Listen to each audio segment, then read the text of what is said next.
dough. He's Pizza Boy USA. What is up, you guys? Welcome back to another one. If you're new to the channel, I am Gold Pony. I do car reviews, and today we are in the new 2020 Genesis G70, courtesy of Jack G and Volvo Genesis in York, Pennsylvania. And so I am super excited to be in this one. I actually did review the G70 last year, although I reviewed the base engine. This year, we had the 3.3 liter twin turbo V6. So yeah, who wouldn't be excited, right? Anywho, this car was named the 2019 North American Car of the Year. It's incredibly good looking, and there are some changes actually for the 2020 model year as well. And so of course, I will be going over those for you guys as well as everything else. So what do you say? Let's go ahead and get started here. And let's start with pricing. And so there will be a few different setups, I'll put it that way, for the 2020 Genesis G70. First one being a 2-liter rear-wheel drive setup starting at $35,450, which, by the way, is a modest $550 increase from the 2019 model year.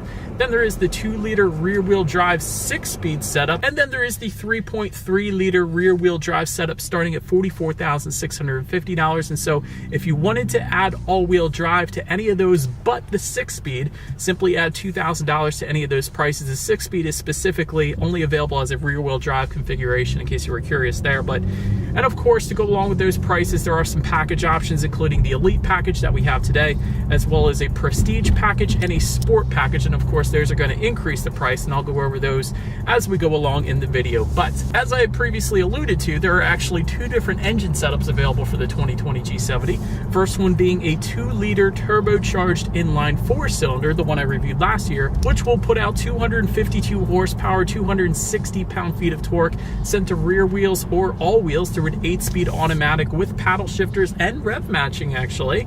0 to 60 on that one comes in at approximately 6.2 seconds, quarter mile time 14.7 seconds, and MPG number 17 city, 26 on the highway, taking premium unleaded fuel, aka 91 octane and higher. But so then there is the other engine setup, the one we have today being a 3.3 liter twin turbo V6, putting out 365 horsepower, 376 pound-feet of torque, again set to rear wheels or all wheels through an 8-speed automatic with paddle shifters and rev matching.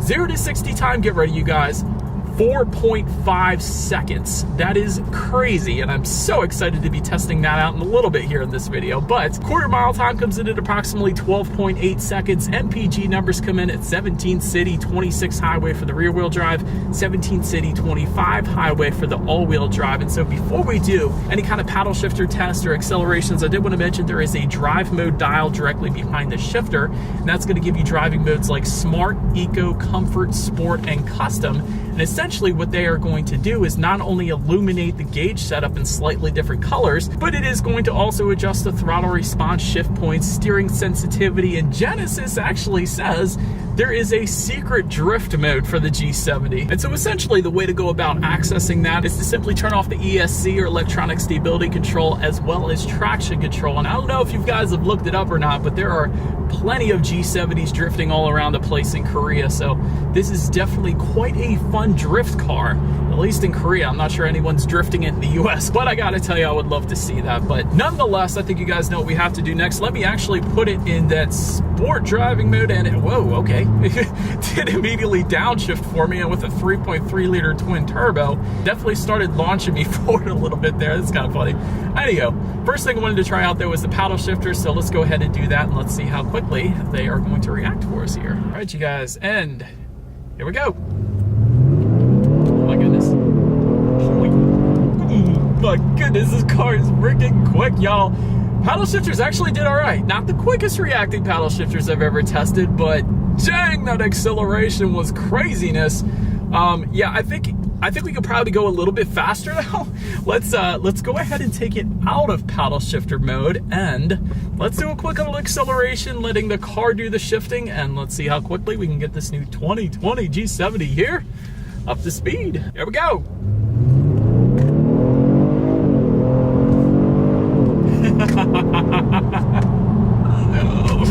Oh man, that was craziness. That launches your head in the back of the seat. Oh my goodness, that acceleration is breathtaking. Let me tell you guys, it is an even 32 degrees Fahrenheit right now here in Pennsylvania. No issues with traction slippage whatsoever in sport mode. Instantly puts the power to the ground. I have a rear-wheel drive Mustang. I would have slipped like crazy right there, but dang, this all-wheel drive system, this H-Track all-wheel drive system that Genesis has, immediately puts the power to the ground, making that acceleration absolutely magical, just like the freaking Walt Disney World.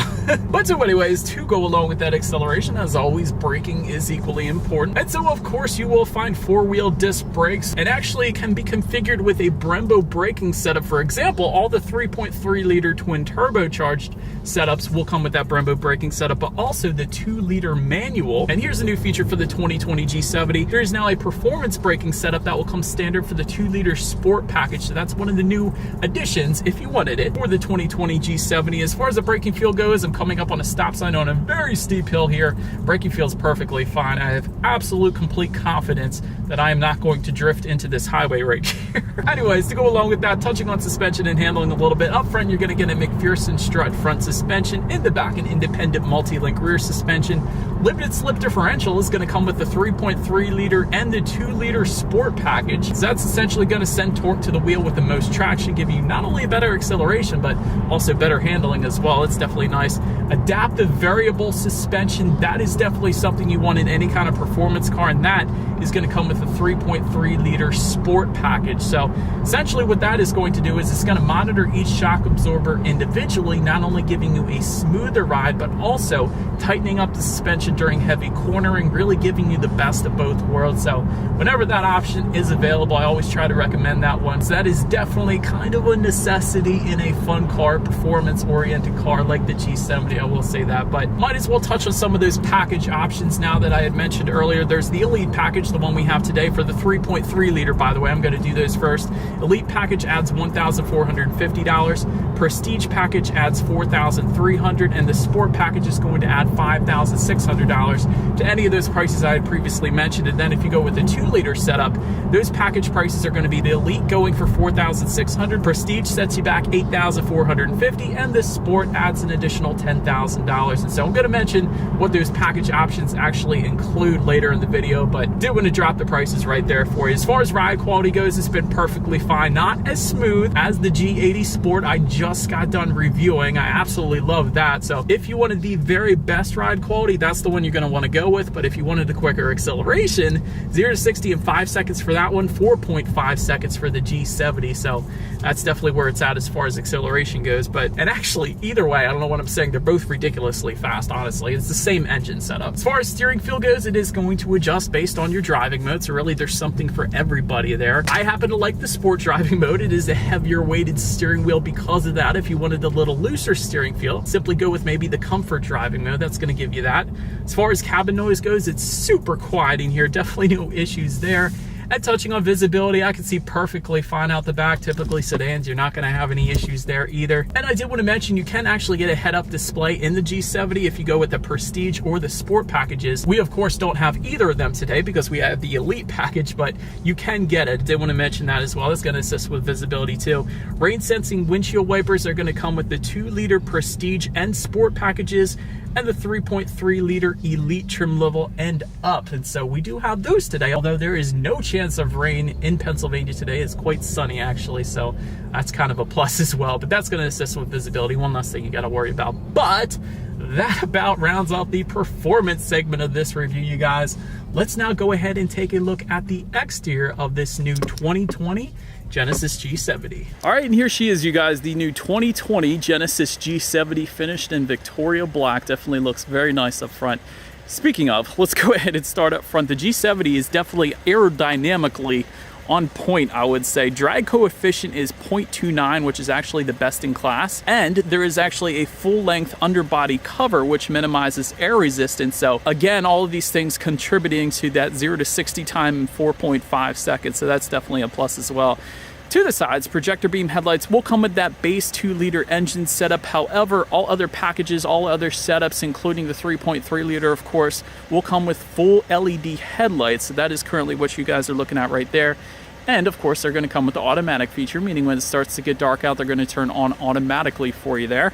LED daytime running lights also coming standard up there. Copper headlamp accents if you were to go with the sport trim level. Of course, we don't have that today, so you're not going to see those copper accents in the headlights, but they are going to be there if you were to go with the sport trim levels. In addition to that, that sport trim is also going to add a dark chrome front grille, whereas you are currently looking at a standard chrome front grille. So yet another difference between some of those package options. Also, another thing I wanted to mention to you guys is the adaptive cruise control system. If you're wondering what that rectangular box looking thing is in that front grille, that's actually the sensor for the adaptive cruise control system. They just painted over it to make it look like the front grille, and actually very well integrated in my opinion. It definitely looks right at home up there. You can't really tell even from a distance, so that is definitely a nice looking setup there too. Then going ahead and making our way to the side, you will find chrome window surrounds for all trim levels, also chrome door handles, and again, they're going to adjust.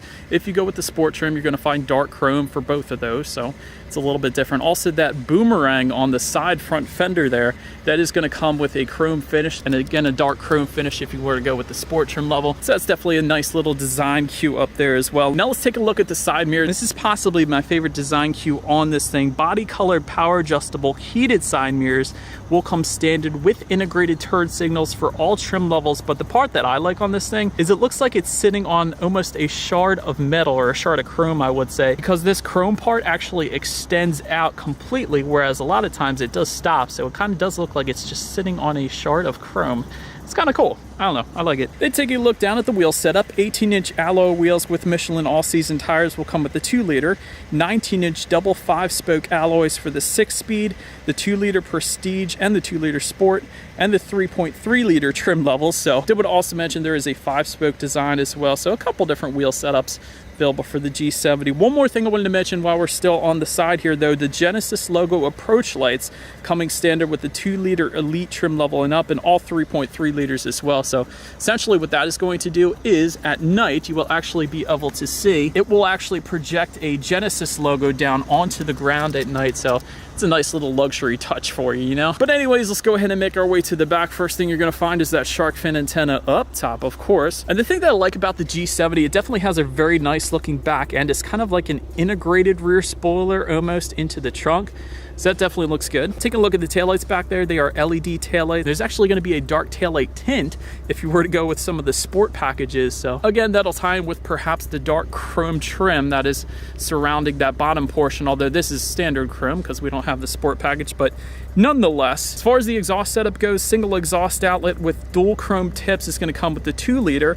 However, if you were to go with a 3.3-liter, you're going to get dual exhaust outlets with chrome tips. So I do believe you guys know what is coming next. As always, here is that exhaust clip.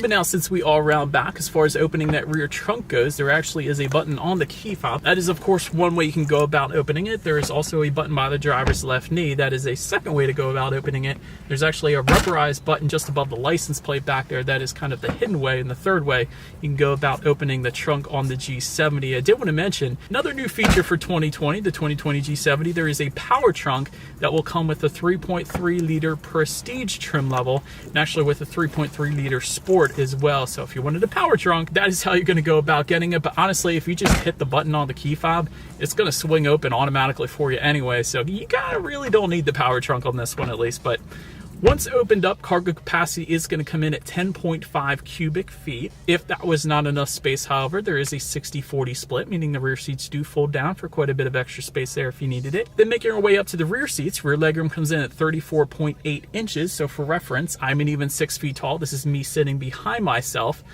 Little bit less space, of course, than the G80 Sport, but it is pretty much as expected for this size sports sedan, so I guess it would be fine for children, car seats, things like that. But for a full-size adult, you might want to go with the G80 or G80 Sport, of course. Did want to also mention, though, for those rear passengers, they will find rear ventilation, rear center armrests with cup holders, and actually rear heated seats if they were to go with the Prestige or Sport packages. But now, making our way up to the front seats when it comes to the 2-liter setup, I'm going to break these up according to the engines, of course. 2 2-liter setup is going to give you leatherette seating, standard 12-way power adjustable driver's seat with 4-way power lumbar. Leather surfaces are going to come with the elite trim level and up. There is a brown leather available. That's another new addition for 2020. Heated front seats will come standard. Ventilated front seats with a 2-liter prestige trim level and up. And of course, Napa leather with diamond patterned stitching as well with the 2-liter prestige trim level and up. And then swinging around to the 3.3-liter we have today, full leather seating with the integrated memory settings, and that, by the way, can be found on the driver's side door there for up to 2 different drivers. That is going to come standard along with power adjustable seats and power lumbar. Elite trim level that we have today is going to add ventilated front seats. Then if you go with the prestige trim level and up, you're going to get the Napa leather seating with diamond patterned stitching. And overall seating is definitely pretty comfortable. I wouldn't say it's as comfortable as Lexus F Sport seats, but definitely a pretty comfortable setup up here. But now let's take a look at the steering wheel. It is tilt and telescoping, power adjustable, by the way. That's always nice. And it is actually wrapped in a perforated leather, and it is going to be heated if you go with the 3.3-liter Elite package and up or the 2-liter Prestige package and up. So that's how you're going to get a heated steering wheel. Perhaps my only constructive criticism on the steering wheel, at least, is it needs to be a little bit thicker, I would say. It's honestly fine, and this is just my own personal preference, but I would go with more of a BMW style steering wheel with a little thicker 10 and 2 grips, but that's just, again, my personal opinion there. Then make our way to the startup. But first I want to start by showing you guys the key here. You do have your Genesis logo on the one side and lock, unlock, and the button to pop the rear hatch, of course, on the other side. But it, of course, is all keyless entry, so all I'm going to do is simply just put my foot on the brake and press that engine start button located just below the infotainment screen, actually. But once started up, tachometers on your left, speedometers on your right. There's a fairly large digital display front and center. To control what is on that digital display, there are actually steering wheel mounted controls on the right side there. And so when playing around with that, there's a ton of different things you could check out. There's a digital speedometer if you'd rather display that up there. Of course, you can check out your driving modes. It's actually going to adjust the colors of that digital gauge setup up there. There's safety information you could check out up there. Also some driving statistics. There's a lap timer, G-force statistics. That's definitely pretty cool. You can check out your boost pressure, oil temperatures, tons of things you can actually check out up there. So that's definitely pretty nice. But once again, I do have some constructive criticism for the gauges here. For example, the new Hyundai Sonata has a full digital gauge option. Why not the G70? But then I did some more research on that one, actually, and I went to Genesis Korea website, and what I found on there is a digital gauge setup unlike any other I have ever seen. It is a 3D digital gauge setup. It looks absolutely insane. I'm going to put some pictures on this video for you guys, but Genesis, this is the gauge setup I want you to bring to the US. You guys always use the coolest stuff in Korea first, and hopefully that'll make its way to the US, because I feel like we're kind of being left out a little bit there, because those gauges are freaking sweet. And it may just be a reason that somebody would get a G70 as opposed to a different vehicle just based on those intense looking awesome gauges alone. So that is my constructive criticism for the gauges. But now let's make our way to overall interior quality. There is a super wide moonroof up top here. That is going to come standard with a 3.3-liter, and it is going to come standard with a 2-liter Elite package and up. Aluminum trim accents can be found throughout this one. Doesn't really matter which setup you go with there. Wireless phone charger you're going to get with a 3.3-liter Elite trim level and up and the 2-liter Prestige and up. Suede headliner can be found with the 2-liter Prestige package and up and the 3.3-liter Prestige package and up. And I think I skipped the headrest. As far as the headrests go, they're actually kind of comfy. Not quite as comfy as the G80 Sport, but they're certainly not bad, so no issues there for me. Homelink controls, of course, are available as well. There are aluminum foot pedals for the 2-liter Sport package and all of the 3.3-liter G70s, of course. And just looking around, I do like the aluminum trim accents around the passenger side glove box handle. That's always a plus. Also do like that wireless phone charger you can find up front as well. There's an auxiliary port, 12-volt power outlet, USB charging port. Got some cup holders just behind the shifter there, an electronic parking brake, and a decent amount of space just underneath of that center armrest. There's actually a USB charging port right there too. That's pretty cool. But overall, definitely finished quite nicely. I definitely would have loved if I had one of the, let's say the Sport package, to get that suede headliner. I always like fancy headliners, but overall, definitely a very, very nice finish to the G70. But now let's go ahead and take a look at the tech display up front here. 8-inch color touchscreen display will come standard, and that's going to also give you Bluetooth and audio streaming, Android Auto, and Apple CarPlay, meaning if you have a smartphone, simply hook it up to the G70. Then you have free navigation through your smartphone, as well as the ability to like and dislike your Pandora songs, and there's a couple other apps as well up there. Factory navigation system can be had with the 2-liter Elite package and up, in every single 3.3 liter. Again, you don't really need it though, because with Android Auto, Apple CarPlay, it gives you free navigation anyway, so it is going to be there for you though, so that's kind of nice, I guess. Climate control info you can also check out up there, and of course your radio settings. And by the way, when it comes to the sound system on this one, 6-speaker setup will come with the 2-liter setup on the G70. 15-speaker Lexicon sound system is going to come with the 2-liter Elite package and up, and every single 3.3 liter. So of course we do have that 15-speaker Lexicon sound system today with, by the way, 660 watts. Not quite as much as the G80 Sport, although that is a bigger vehicle, but nonetheless, I think you guys know what we have to do next. Let's go ahead and turn on the radio, see what we got playing today, and let's test out the clarity of this one. When I lose control. Alright, you guys, that was pretty nuts. Definitely an insane sound system, and actually Lexicon's pretty darn good. I will say, I think I like the G80 Sport one better. A little bit extra clarity, but honestly, a 15-speaker sound system is plenty. Definitely overkill for the size of this vehicle, so very nice sound system there. But so then last thing I wanted to mention to you guys is when you do put the G70 in reverse, you will find a rear view camera for all trim levels across the board. Actually, you will also get a surround view monitor with the Prestige package, regardless of engine setup. Prestige package is going to give you that 360-degree monitor, and as always, that is going to lead us into safety. And so to start, the G70 is an IIHS Top Safety Pick Plus, which is the very highest designation given by IIHS, so that's definitely a good start. Front, side, and side curtain airbags will come standard. Driver's knee airbag also standard. In the back, you're going to have latch, aka lower anchors and tethers for children for the rear car seats. Rear child door locks back there, of course, as well, but also standard across the board. Forward collision avoidance assist with pedestrian detection, lane keep assist, blind spot monitor with rear cross traffic alert, again standard across the board, adaptive cruise control, high beam assist, and driver attention warning as well. And by the way, if you did want parking sensors, you will have to go with the Elite package and up, but dang, that is a lot of standard safety features where a lot of other luxury automakers will charge you extra for those, so well done Genesis there. But that about rounds out this review, you guys. Thank you so much for watching. Feel free to follow me on social media at the bottom of the screen there if you like. Be sure to hit the subscribe and the bell notification button if you're into new car reviews. That is what we do here on this channel. After all, do appreciate you guys watching more than you know, and I will see you guys all in the next video. Stay gold. So when he flips that door, he's Pizza Boy USA.